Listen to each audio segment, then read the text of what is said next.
Este programa es presentado por Itaú. Invierta con un banco que conoce Latinoamérica. Itaú, The Global Latin American Bank. Diario de Miami Herald, miamiherald.com, elnuevoherald.com. Universidad Argentina de la Empresa. Formación internacional para el mundo real. www.uad.edu.ar. Editorial Random House, presentando el nuevo libro de Andrés Oppenheimer, Basta de historias, porque la educación es demasiado importante para dejarlo en manos de los políticos. Mercado de Dinero, el periódico que defiende a los consumidores, apoya a los emprendedores y aplaude las buenas prácticas empresariales.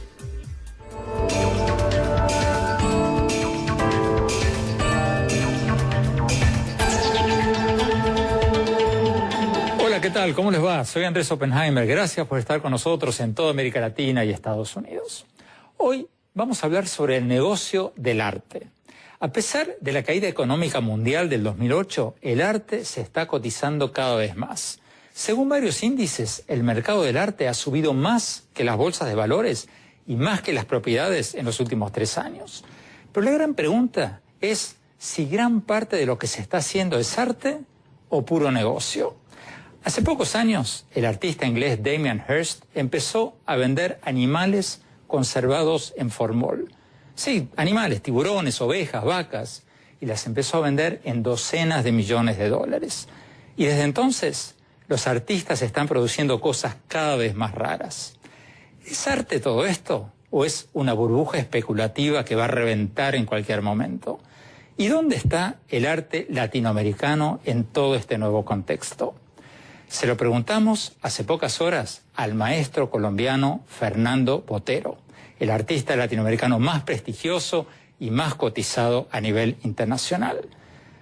Vamos a ver lo que nos dijo el maestro Botero, que acaba de cumplir 80 años, y luego lo vamos a analizar con algunas figuras claves del arte de nuestro continente.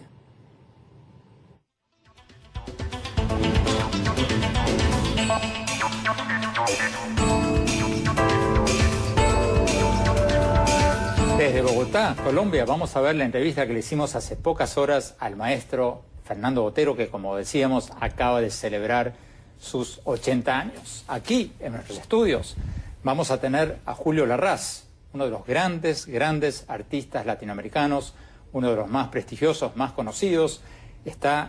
Sus obras están en las portadas de los catálogos de las grandes casas de subasta internacionales, de Sotheby's, de Christie's. Empezó su carrera en Estados Unidos. Nació en Cuba, vino a Estados Unidos de joven, empezó su carrera en Estados Unidos como caricaturista del New York Times y luego se pasó al mundo del arte. Desde Nueva York nos va a acompañar Axel Stein, vicepresidente de Sotheby's, una de las grandes casas de subastas de arte del mundo. Es el director también del Departamento de Arte Latinoamericano de Sotheby's. Señor Stein, muchas gracias por estar con nosotros. En Miami nos va a acompañar Virgilio Garza, director del Departamento de Arte Latinoamericano de Christie's, otra de las grandes casas de subastas de arte internacionales. Y en nuestros estudios también Gary Nader, uno de los coleccionistas de arte latinoamericano más grandes del mundo y dueño de la galería Gary Nader Fine Art. Muchas gracias por estar con nosotros. Bueno, vamos directamente a esta entrevista que le acabamos de hacer al maestro Fernando Botero. Y vamos a ver lo que nos dijo cuando le preguntamos sobre el estado del mundo del arte.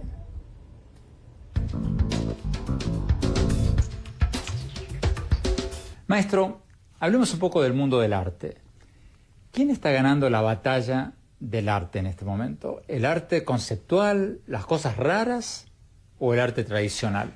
Bueno, digamos que el arte conceptual, el arte video, etcétera, está en este momento de moda, digamos. Se considera como la vanguardia, pero claro que no hay vanguardias eternas, es decir, debe haber artistas que no conocemos todavía, que están preparándose para hacer la próxima vanguardia, entonces lo otro será pasado de moda, sencillamente. Pero claro, obviamente, pues en este momento están las revistas, los museos, las galerías muy a favor de toda esta producción que a mí me parece absurda, pero bueno.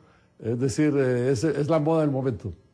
Maestro, pero ¿cómo se explica que este arte de moda absurdo, como lo llama usted, esté teniendo tanto éxito? ¿Cómo se explica que Damien Hirst, el artista británico que vendió un tiburón en formol en $12 millones, que después se desintegró, o una colección completa de él por $200 millones, esté ahora siendo exhibido en el Museo Tate de Londres como la gran sensación mundial. ¿Cómo se explica eso? Bueno, digamos que hay una manipulación del mercado realmente escandalosa. Por ejemplo, para darle un ejemplo, hubo una famosa calavera cubierta de diamantes que publicaron que se había vendido, después tuvieron que admitir que la había comprado él mismo. Total que bueno, hay una manipulación escandalosa. Claro que es un gran negocio, hay grandes precios, etcétera. El que tiene 20 obras de un artista puede pagar millones por una que ponga en subasta para que suban de valor las otras. Total, bueno, es una manipulación del mercado tremenda. ¿Quién maneja esta manipulación, maestro? ¿Las galerías, unos cuantos inversionistas, los bancos? ¿Quién maneja esto? Bueno, hay mucho dinero detrás de todo esto. ¿Qué más le puedo decir? Y hay pues un cálculo inteligente del mercado. Bueno, sí, eso se hace como subir artificialmente la bolsa. Bueno, es la misma cosa. De todas maneras, pues eso tiene que ver poco con el arte y mucho con el comercio. La obra que comentábamos recién, este tiburón en formol de Damien Hirst, que vendió en $12 millones hace pocos años, ¿usted diría que eso es arte o puro negocio? Bueno, debo decir que yo no es que pase mi tiempo a saber qué lo que hace Damien Hirst, eso me interesa poquísimo. Total que, no, a mí me interesa lo que yo hago, mi arte, o lo que yo pienso que es arte, pero esas anécdotas del mercado pues no es mi fuerte ni me interesa. Vayamos a lo que le interesa, maestro. El óleo, la pintura tradicional, ¿va a sobrevivir o va a pasar lo que a veces ya está pasando en muchos museos, en muchas galerías, que lo que más hay son instalaciones, videos, pero no cuadros tradicionales de lienzo con óleo? Bueno, lo que pasa es que hay siempre el problema, la pintura no se puede reemplazar por un video ni se puede reemplazar por una instalación, porque el video tiene más que ver con la televisión y el cine y la instalación más con el teatro. Digamos que siempre permanece el problema de la pintura, que es una cosa que se hace sobre una superficie plana. Entonces, claro, pues eso es lo más difícil, porque después de todo lo que se ha hecho, es muy difícil lograr un estilo personal, una visión fresca, distinta de la naturaleza. Claro que ese, claro, es mucho más fácil hacer lo que hacen la mayor parte de los artistas conceptuales, lo que llaman en inglés ready-made, que es lo que hizo Duchamp con el famoso orinal que se llamó La Fuente. Hoy en día, pues veo que cualquiera coge cualquier cosa y lo pone y dice esto es arte y bueno, pues está. Y sobre todo hay una otra tendencia muy grande, coger cualquier objeto y multiplicarlo a lo infinito, si son lo que sea. Si uno pone 1 millón de botellas de Coca-Cola juntas, entonces ya eso es una instalación y es arte. Muy fácil, eso de la multiplicación es lo más fácil. Pero claro que crear cosas distintas, sí, bueno, digamos, debo decir que hay cierta invención en ciertas obras pues como un concurso de extravagancia. Y son divertidas porque a veces son inesperadas, pero bueno, es como que le cuento un chiste a uno varias veces. La primera vez le parece interesante, la segunda vez menos y la tercera vez no le interesa en absoluto. Entonces, en cambio, eso no sucede con el gran arte, que uno lo mira, puede mirarlo todos los días y nunca llega a comprenderlo totalmente. Concurso de extravagancia. ¿Cuánto tiempo le queda, maestro, a este concurso de extravagancia? ¿5 años, 10 años? ¿Cuánto tiempo le da usted a esto que usted llama esta moda? No, bueno, la gran manipulación yo creo que es de los últimos 20 o 30 años, pero como le digo, yo no soy dedicado a investigar ese tipo de cosas, no me interesa, mi tiempo no me da para eso.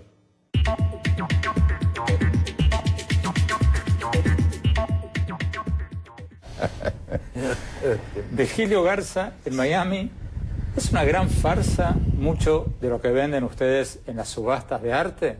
¿Hay, como dice Botero, una manipulación escandalosa del mercado del arte? Bueno, buenas noches, Andrés, es un placer estar aquí. Para retomar la pregunta que le planteaste al maestro Botero, yo siento que no hay una batalla de géneros ni una batalla de medios, yo siento que la batalla es más bien interna, o sea, con los artistas mismos. por eso son artistas. Entonces, hay artistas que se expresan mejor mediante la pintura, artistas que encuentran en la fotografía su medio de expresión, hay artistas que prefieren la instalación, y hay artistas que muy cómodamente pasan de un género y de un medio a otro. O sea, hay artistas que pasan de la pintura a la fotografía. Yo siento que ya las fronteras se han ido borrando. Ya los artistas son un poco como inclusivos de diferentes géneros, expresiones. Entonces eso es lo que estamos viviendo, digamos, en la producción actual de artistas jóvenes trabajando hoy en día. Ciertas de estas expresiones llegan a subasta y bueno, hay un público interesado en ellas y bueno, como todo negocio, las subastas son un foro para que esto se venda y hasta donde yo sé no existe una manipulación planeada para que un artista como Damien Hirst, que mencionabas hace un momento, alcance esos precios. Hay un mercado y hay mercados que son muy grandes, hay mercados que son más chicos, hay mercados a lo que llamamos en el arte que son como nicho, son mercados nichos donde es un pequeño grupo de gentes que mantienen vivo cierto tipo de mercado. El arte contemporáneo es un mercado enorme que tiene muchas avenidas y en donde han entrado capitales que son muy fuertes. Y bueno, sí, Axel Stein en Nueva York, pero no estamos viendo lo que el maestro Botero definió como un concurso de extravagancia, que ustedes, quienes están a cargo de las grandes casas de subastas y los galeristas, están promocionando cosas extravagantes cada vez más para choquear a la gente más que arte. Buenas noches, por cierto, a todos los invitados. Y buenas noches, maestro Botero, con quien tuve la oportunidad de celebrar su cumpleaños hace un par de semanas allá en Ciudad de México. Pero me llama mucho la atención todos los calificativos que se han hecho esta noche sobre el arte. Absurdo, moda, cosas raras, gran negocio, sobrevivencia, concurso de extravagancia, etcétera, etcétera. El arte es una cosa infinita, como lo expresaba mi colega de Christie's. Realmente yo creo que no hay que limitarse a lo que es solamente una manera de hacer arte. Hay miles de maneras de hacer arte y yo no creo que la pintura sea particularmente superior a otra forma de expresión, solamente es diferente y yo creo que ahí está el gran problema. Cuando uno no puede tratar de definir una cosa tan variada y tan vasta como es el arte y sobre todo el arte del siglo XX y XXI, en el cual por supuesto había una gran revolución desde Malevich en arte constructivo y arte abstracto hasta el día de hoy. El maestro Botero es un pintor clásico, su fuente son los clásicos, es un pintor que se refiere siempre al clasicismo, ha estudiado a los maestros en los museos y eso es totalmente válido, pero eso no quiere decir que los otros artistas tengan que seguir esa misma ruta. Eso es como clasificar... Nos quedan 2 minutos para este bloque y quería preguntarle, maestro Larraz, de lo que escuchaste ahora, ¿con quién está de acuerdo? Con ninguno. A ver. Bueno, yo no creo que las casas de subastas estén proponiendo cosas absurdas. La gente quiere comprar cosas absurdas. El mejor barómetro que hay en el mercado es la casa de subasta, a menos que esté manipulada. De lo que yo no conozco absolutamente nada, lo mejor que puede uno es observar qué es lo que trae el mercado. Cuando se empieza a manipular el mercado, es un desastre para el artista, para el pintor. Gary Nader, en 30 o 40 segundos, ¿cómo se explica que Mira, esto va... hay razones en ambas partes, pero lo que quedará es lo que la historia decide que queda. Exacto. Es lo único. La calidad, sea pintura, sea video, sea fotografía, sea instalación, sea lo que sea, es única. No se puede mentir, no se puede tapar. Pero hoy día estas obras... Quedarán en historia las cosas buenas, sea un tema o el otro, sea un medio o el otro. Tiene mucha validez lo que está sucediendo hoy día. Pero, perdóname, un ingrediente importantísimo en todo esto es la libertad que tenga el artista para producirse. Yo no me gusta criticar ni juzgar a ninguno. Creo que es lo más es lo esencial en el arte, la libertad para expresarse. Tenemos que ir a un corte. Cuando volvamos, vamos a ver lo que nos dijo el maestro Botero sobre por qué los artistas latinoamericanos, salvo unos pocos, como Botero, como Garrás, pero en general, se cotizan muchísimo menos que los artistas de otras partes del mundo. Vamos a escuchar lo que nos dijo después de este corte y después quiero escuchar la opinión de ustedes. Ya volvemos.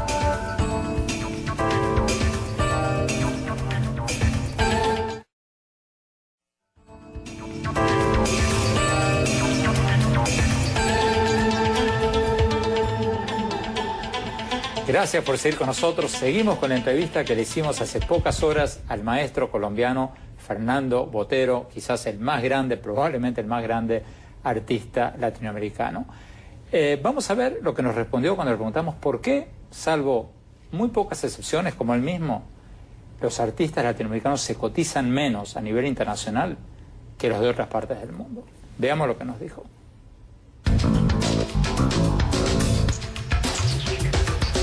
Maestro, usted es una excepción a la regla, pero ¿por qué los artistas latinoamericanos se cotizan tanto menos que los de Estados Unidos, de Europa, de China? ¿Cuál es la razón? Bueno, la diferencia es lo siguiente. Todos los países aman los artistas de su propio país.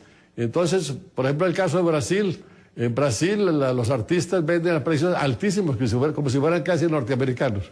Sin embargo, pues su mercado fuera de Brasil pues es más o menos débil.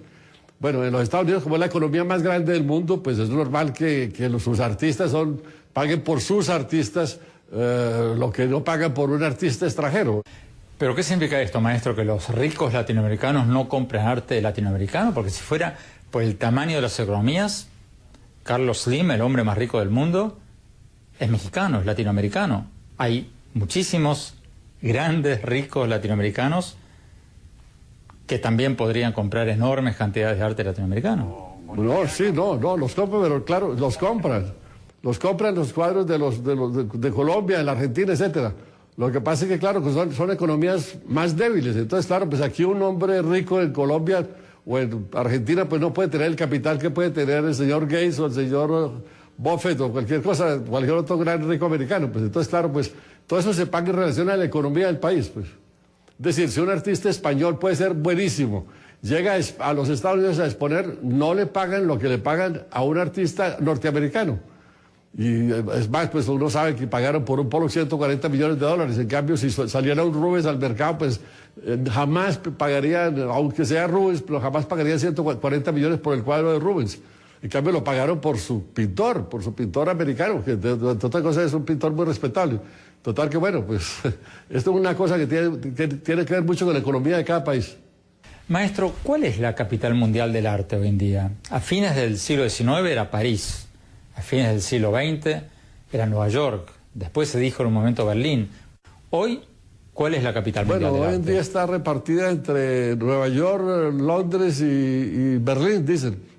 Es decir, sí, tal vez posiblemente, el mercado obviamente de las grandes subastas son en Londres y Nueva York. Y en ese contexto, maestro, ¿dónde está el arte latinoamericano? ¿América Latina está produciendo arte original con gran futuro o está copiando las cosas que se hacen en estas grandes capitales del arte? Bueno, digamos que la mayor parte del arte que sale en América Latina sigue las modas internacionales, es decir, es arte internacional. Lo que pasa es que hay una diferencia entre arte internacional y arte universal. Es decir, el arte universal toca el corazón o la sensibilidad de gente en todo el mundo. En cambio, el arte internacional solamente pues existe a través de las revistas, total que bueno, y de los periódicos. Pero hay una cosa que es el arte universal, creo yo que es una visión local de algo y para llegar a ser universal porque tiene los ingredientes que debe tener la pintura, es decir, la gran composición, el gran diseño, el color, etcétera. Total que bueno, ese tipo de obra pues me interesa más a mí que la cosa internacional de la Coca-Cola, etcétera, o del pop art o lo que sea. Que bueno, pues todo eso mira como una curiosidad, pero obviamente pues nadie siente una emoción, digamos, profunda, estética, plástica, cuando se mira un cuadro de una Coca-Cola, pues digamos, pero bueno, pero se conoce mundialmente, porque la Coca-Cola se conoce mundialmente. Total que bueno, eso es todo muy sutil, digamos. Maestro, ¿van a sobrevivir las galerías de arte? En un mundo en que cada vez más artistas venden directamente por internet o hacen sus propios shows, ¿Tiene futuro las galerías de arte que a veces cobran a los artistas hasta el 50% de la obra que venden? Bueno, no, la verdad es que yo creo que el artista que vende directamente es porque no tiene galería. Pues yo sé porque yo viví, recién llegué a Nueva York, pues no tenía galería y yo vendía mis cuadros en mi estudio. Bueno, yo creo que todo lo que aspira un artista es no tener que ocuparse de esa parte del comercio, de las ventas, etcétera, que es como antiartística.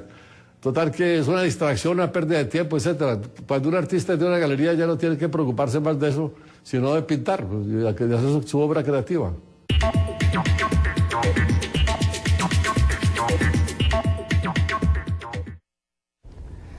Axel Stein, en Nueva York, ¿por qué el arte latinoamericano se vende en menos que el arte de otras partes del mundo cuando hay tantas grandes fortunas en América Latina? ¿Por qué?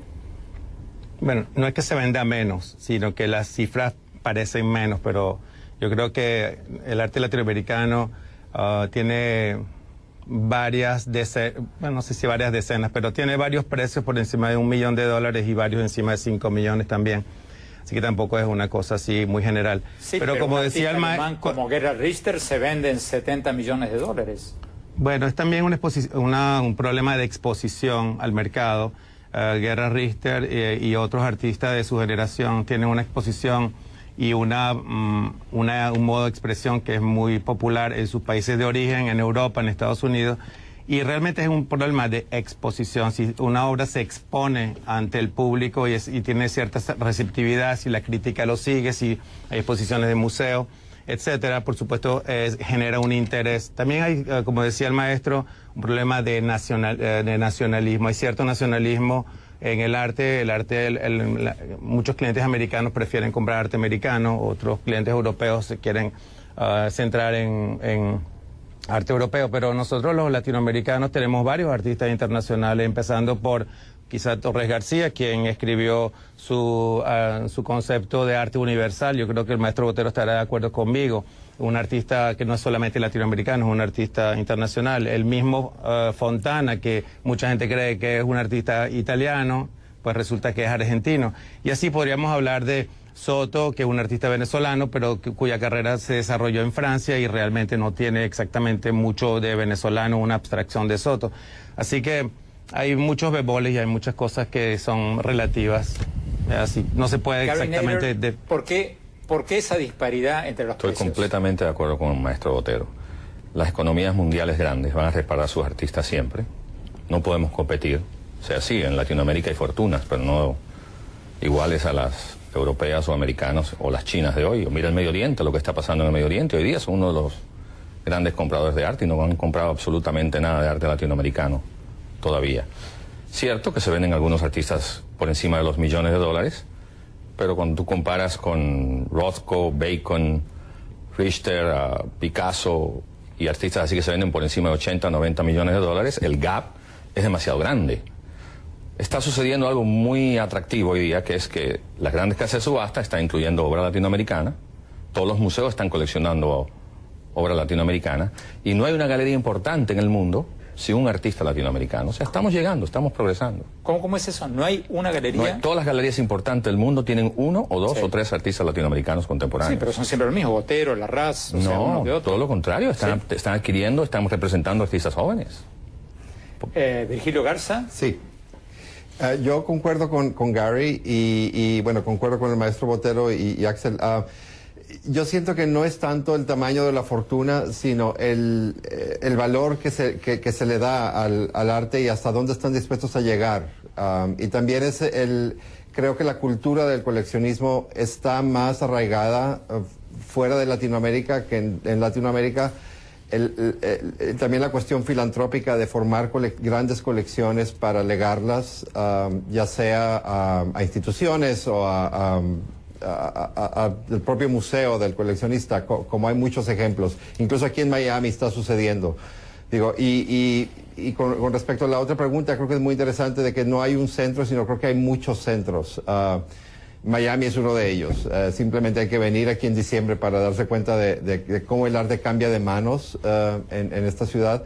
Y está, bueno, en Latinoamérica está México, Brasil, en fin, y en Europa, bueno, cada capital creo que es, de alguna manera tiene un centro, ¿no? Tenemos que ir a un corte y cuando volvamos vamos a ver el último tramo de la entrevista que le hicimos al maestro Botero. Y quiero preguntarle al maestro Julio Larraz por una cosa que dijo Botero que me llamó la atención. Dijo, palabras más, palabras menos, que el arte latinoamericano está siguiendo las grandes tendencias mundiales. O sea, como que no es original.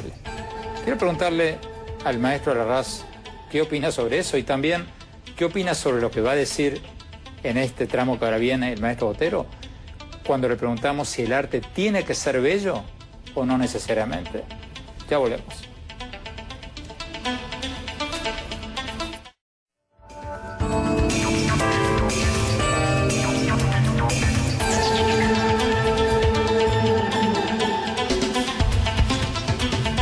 Gracias por seguir con nosotros. Seguimos con la entrevista que le hicimos hace pocas horas al maestro colombiano Fernando Botero.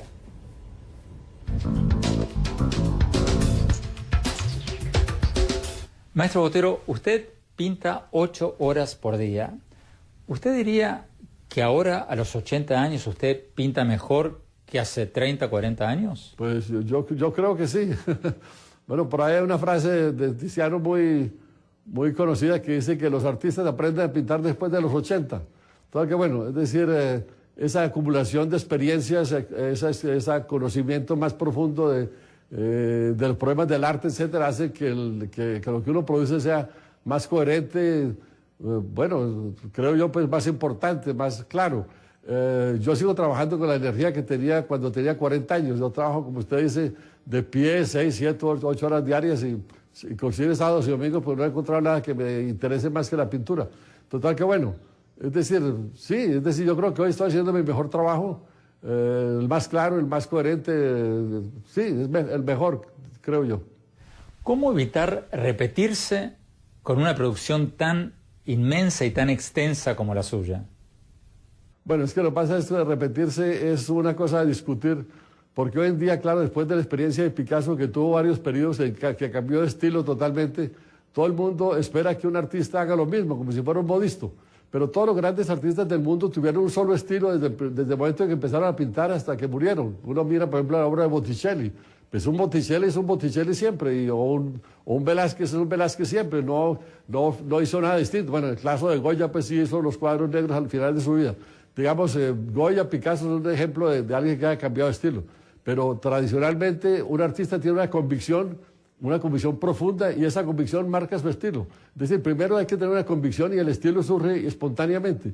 Total que bueno, pues si el día que yo piense que todo lo que yo pienso sobre la pintura está falso y que entonces lo que tengo que pintar es completamente distinto por convicción, entonces ese día tendré otro estilo. Pero como sigo pensando que la pintura debe ser la pintura, primero que todo, tener un color, una composición, un diseño, etcétera, y bueno, a mí me interesa especialmente el aspecto del volumen que da sensualidad a la forma, que es como una intensificación de la vida. Bueno, pues yo tengo una serie de ideas, pues producto de una reflexión de toda una vida y esas las tengo muy arraigadas y no creo que a los 80 años vaya a cambiar, pero bueno, esa es siempre la posición de todo artista a través de la historia, es decir, un pintor como Angres, el autorretrato cuando tenía 19 años y en los cuadros que pintó a los 70 o a los 80 años, pues son Angres, todos son Angres. Hay hasta discusiones a veces con los críticos que discuten sobre si la obra es de juventud, si la obra es de su edad mediana o si es de la vejez, porque el estilo es la convicción era tan profunda que hicieron obras que estaban tocadas por esa convicción toda la vida. Maestro, cuando usted hace obras de contenido político, como cuando hizo la serie de Abu Ghraib o cuando hizo la serie sobre la violencia en Colombia, ¿lo hace como una contribución a mejorar el mundo o como una contribución al arte? Bueno, primero que todo como una contribución al arte, es decir, la principal obligación de un artista es pintar bien. Después, claro, uno puede obsesionarse o entusiasmarse con un tema. Por ejemplo, yo trabajé casi 2 años sobre el tema del circo, me interesó a un cierto momento y pinté, hice todo lo que pude. O también, en el caso de Abu Ghraib, pues fue la misma cosa. Yo leí el artículo de Seymour Hersh en el New Yorker, después leí otros artículos y empecé a apasionarme sobre el tema, que me parecía inaceptable. Total que bueno, pues eso hizo que trabajé 14 meses en eso, solamente con ese tema. Entonces, que eso me ha pasado varias veces en la vida, de hacer series porque me tomo interés en un tema. Por ejemplo, el último que he hecho es sobre la Vía Crucis, la Pasión de Cristo. Es un tema que no se ha tocado desde hace siglos, porque ese era el tema único y favorito de los pintores del siglo XIV y XV, y de pronto pues fue desapareciendo, lo reemplazó la mitología, el retrato, etcétera. Con la pintura del óleo se hicieron muchos adelantos sobre el realismo. Total que bueno, hasta la Revolución Francesa que desaparece completamente. Bueno, Picasso, por ejemplo, pintó tantas obras y nunca pintó temas religiosos. Un hombre que pintó todo. Y bueno, y en el siglo XXI, pues es menos. Entonces, ¿qué dije yo? ¿Por qué no pintar esta cosa que es una historia maravillosa y además una historia, un tema lleno de historia? Porque los grandes artistas, Giotto, Masaccio, Piero della Francesca, todos los más grandes de la historia, trabajaron casi exclusivamente sobre el tema religioso. Entonces dije, pero no puede ser que este tema tan extraordinario desaparezca. Y por eso le dediqué, no sé, más de un año le dediqué a estos temas. Los acabo de exponer en Nueva York, los puse ahora en el Museo de Antioquia aquí en Medellín. Entre otras cosas, se los regalé todos al museo. Total que bueno, pues, ¿qué le digo? Uno de pronto se obsesiona o se entusiasma con un tema y bueno, y eso le llena su capacidad creativa. Maestro Botero, ¿el arte tiene que ser bello necesariamente? El arte tiene que ser bello, efectivamente.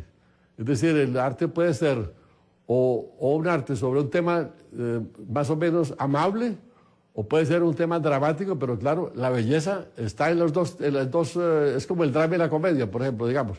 Hay cuadros, pues, como que todo el mundo conoce, como la crucifixión de Grunewald en Colmar, pues, que es una de las cosas más desgarradoras que existe. Pero claro, la belleza de ese cuadro es extraordinaria por todo, porque es pura pintura. Digamos, eso es una obra maravillosa. Y como los cuadros negros de Goya también son maravillosos y son trágicos. Total que bueno, pero la mayor parte de la pintura sí es sobre temas amables. Yo siempre digo que quien ha visto un cuadro impresionista triste o negativo o deprimente, eso no existe. Hubo miles y miles de cuadros impresionistas. ¿Por qué? Porque el impresionista quería dar placer. Uno pintaba paisajes que uno quisiera estar ahí, o hacía grupos de personajes que uno quisiera estar ahí. Es decir, siempre hay un lado amable, porque el artista, hasta el impresionismo, pensaba que el arte era para dar placer. Después hubo una evolución hacia más bien empezar a perturbar al espectador hasta el día de hoy, que en el fondo esa perturbación es casi como diciendo al espectador, usted es un cretino que no entiende lo que yo estoy haciendo. Es decir, total que en el fondo el arte moderno también encierra un insulto, además para el espectador, porque le está diciendo usted es un ignorante. Y eso no pasaba antes. Uno se para delante de un cuadro de Tiziano, una odalisca de Tiziano, ahí no hay necesidad que le expliquen a uno nada, porque es tan obvio que es una obra maestra, que es un gran cuadro, que es lleno de sensualidad, de color, de todo. Es decir, eso, y el espectador se siente en comunicación con la obra, se siente que está participando en esta obra. Y eso es importantísimo, porque eso fue el arte. El arte se hizo para dar placer, lo dijo Poussin en el siglo XVII, lo dijo, el arte se hizo para dar placer. El objetivo del arte es dar placer, dijo Poussin, que era uno de los grandes artistas de la historia. Maestro Botero, muchísimas gracias. Felicitaciones por sus 80 años. Por favor, siga pintando 8 horas por día, muchos años más. Gracias, Andrés, muy amable. Gracias.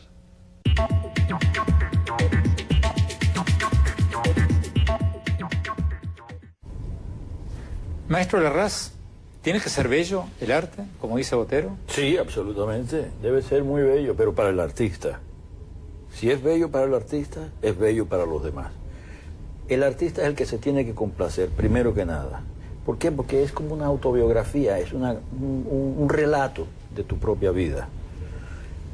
Hace muchos años estaba comiendo con un funambulista, de estos de los que caminan en la cuerda floja. Ah, ¿sí? Y mientras nos servían, él comenzó a jugar con el cuchillo. Y parecía como si fuese de goma. Y dije, ¿cómo haces eso? Dice, muy sencillo, es cuestión de balance. Pero te tiene que parecer a ti para que le parezca a los demás. Entonces el arte tiene que gustarte a ti, tiene que complacerte, tienes que estar satisfecho y entonces es contagioso. Y entonces, ¿cómo se explica que cuando uno va a un museo hoy día o una galería de arte se encuentra con tantas obras que, como dice Botero, perturban? Porque el poder adquisitivo le ha dado a los artistas hoy en día la posibilidad de que puedan expresarse y hacer lo que les da la gana. De lo que hablaba el señor Botero antes es que la iglesia era la que le pagaba a Mateña, le pagaba a Michelangelo Buonarroti, le pagaba a le pagaba, eran los dueños, o ellos o los mandones, los Sforzas, los grandes mandones. Los Medici.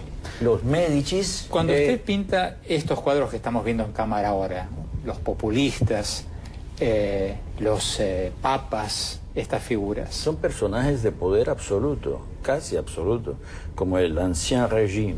Eran gente que, o son todavía, hoy en día, existen estos personajes. Aún en las democracias arrolladoras que tenemos o queremos tener en el mundo entero, estos personajes existen. Son anacronismos, son como dinosaurios viviendo entre nosotros. Pero son bellos. No es que sean bellos, hay que llamar la atención a eso. Por ejemplo, en el populista, ahí está rodeado de militares, no está rodeado de pueblo, de populis. Está rodeado de militares que son los que le dan el poder a ese señor. Es una sátira.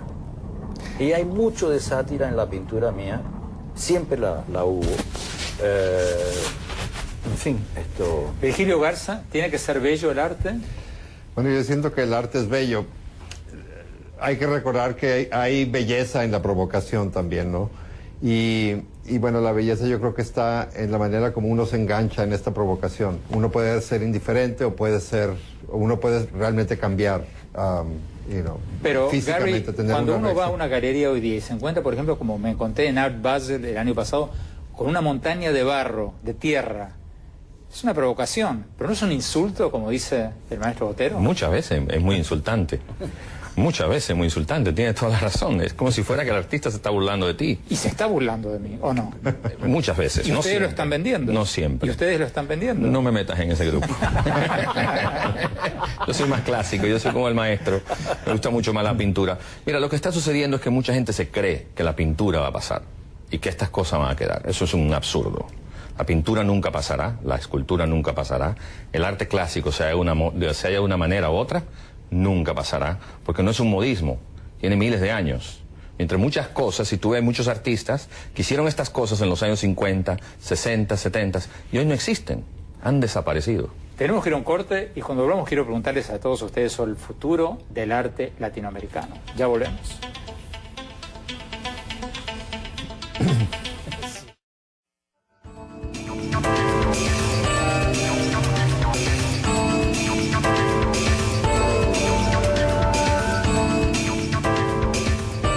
Gracias por seguir con nosotros. Seguimos hablando sobre el negocio del arte y vamos a hablar un poco del arte latinoamericano. Nos decía recién el maestro Fernando Botero en la entrevista que el arte latinoamericano sigue las grandes modas mundiales. Maestro Larraz, eso yo lo entendí como diciendo que no es tan original el arte latinoamericano. No sé si él quiso decir eso, pero yo lo interpreté así. Estoy completamente de acuerdo con mi amigo Fernando. Fíjate, nos estamos convirtiendo en los mayores exponentes de lo que ocurrió en Europa y en Nueva York hace 35 años.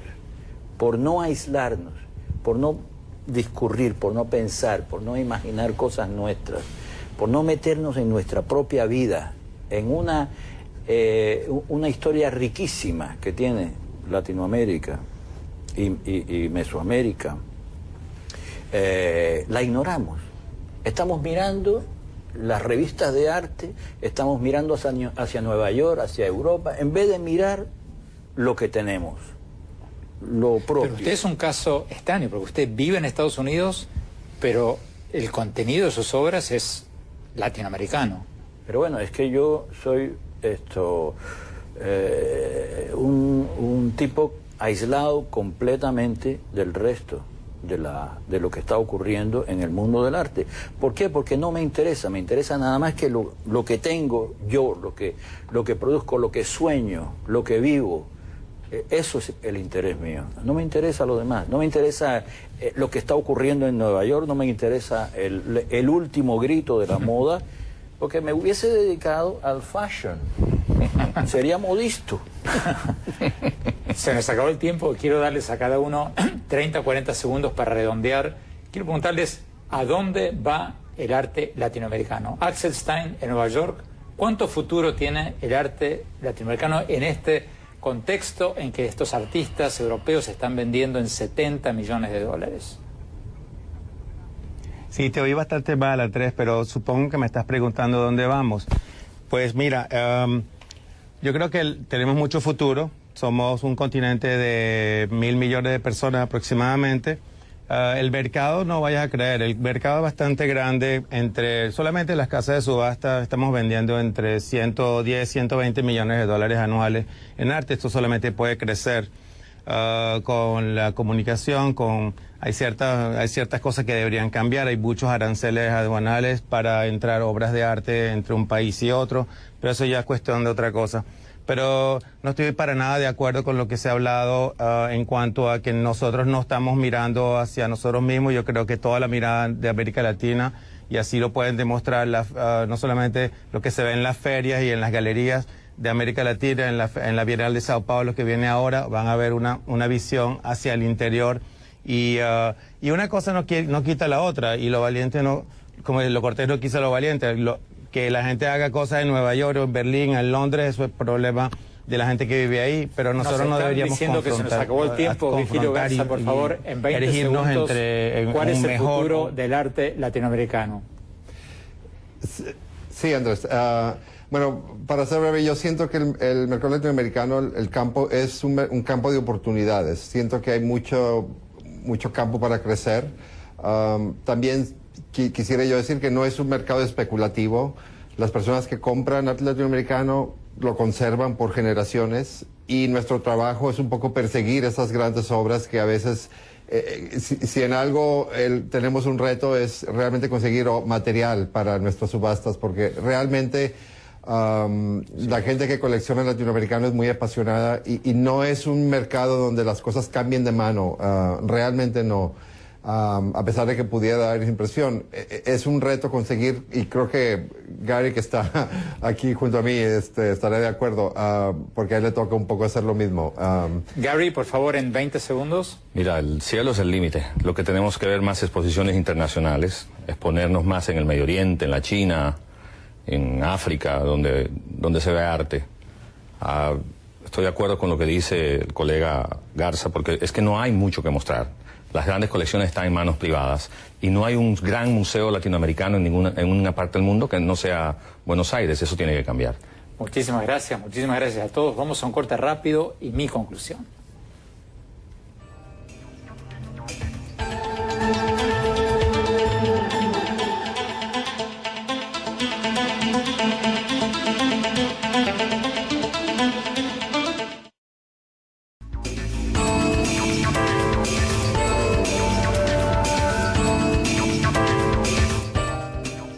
Muchas gracias por habernos acompañado. Yo estoy de acuerdo con lo que dijo el maestro Fernando Botero. Mucho de lo que está sucediendo ahora, mucho de lo que están haciendo las galerías, las casas de subastas, es vendernos como arte de vanguardia algo que es, en palabras del maestro Botero, una manipulación escandalosa del mercado. Estos tiburones conservados en formol y muchas otras cosas que están mostrando los museos son una tomadura de pelo. Yo estoy totalmente de acuerdo con lo que dijo el maestro Botero. Un campeonato de extravagancias. A mí, personalmente, si me tienen que explicar una obra de arte, si me la tienen que explicar conceptualmente, no me interesa. El arte, como bien dijo el maestro Botero, como bien dijo el maestro Larraz, tiene que ser bello, amable, tiene que apelar a los sentidos, no exclusivamente a la mente.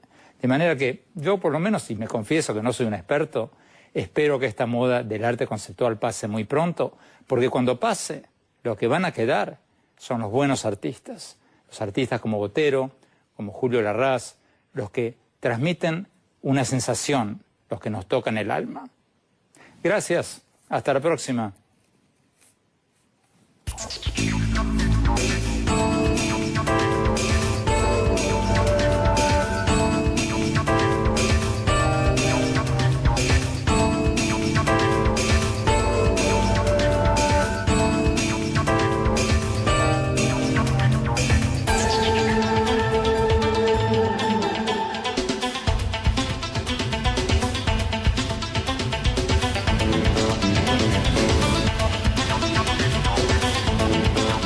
Este programa es presentado por Itaú.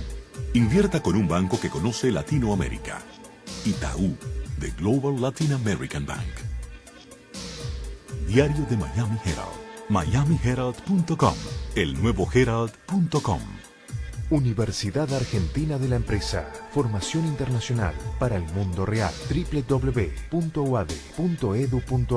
Editorial Random House, presentando el nuevo libro de Andrés Oppenheimer, Basta de historias, porque la educación es demasiado importante para dejarla en manos de los políticos.